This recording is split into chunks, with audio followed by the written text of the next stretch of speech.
was the exact same God who was walking with me through that pain. And I began to realize that even though life doesn't always make sense, even though things don't come together always in a perfect bow, our God still is good in the midst of it, and he will take what is broken and turn it into something beautiful for his glory. And that was the process, and I began to, and this is point number 2, receive hope. This gives us hope. Going back to this passage, I want to kind of zoom in on a specific part.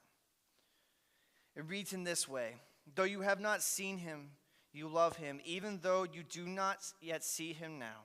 You believe in him and are filled with an inexpressible and glorious joy, for you are receiving the end result of your faith, the salvation of your souls. I'll encourage us to stop there. Let's stop for a moment and think about what we just read. Think about the context of the whole passage. These are people who are experiencing extreme persecution in extremely difficult circumstances that none of us would ever dream or dare of wanting to go through.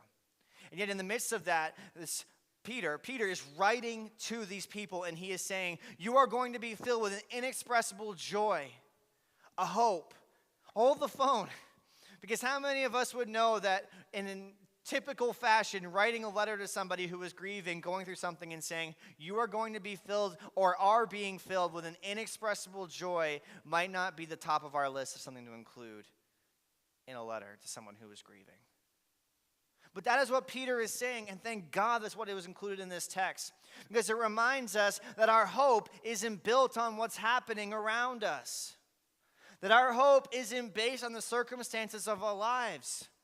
Our hope isn't based on what our life looked like or how positive or negative it is. It's not based on how we feel in the moment. It is the reminder, the sincere and ultimate reminder that whatever we are facing has to bow to the King of Kings and the Lord of Lords. It is a joy that can only come from a knowledge that regardless of what is happening in our lives, regardless of the pain that is coming to our front door, regardless of the experiences that we are facing in any single moment, that our God reigns supreme. His love is evident, and regardless of the pain, our hope can be rooted and found in him. And this is the reality that we as Christians can look forward to. Because even though life doesn't make sense, our God can make sense of life. Because his plan for us is good. And he is a gracious and a good God. In the midst of severe uncertainty, of anxiety, of pain, of not knowing what's next, we can know that our God is good. And some of us might be pretty angry with me right now, because we might be asking the question, Dan, saying the statement, Dan, you have no idea what I'm going through. You have no idea what I'm experiencing. You don't know what I've gone through in my past. And for you to say that God can be good in the midst of what I've gone through, you don't know. And that could be you.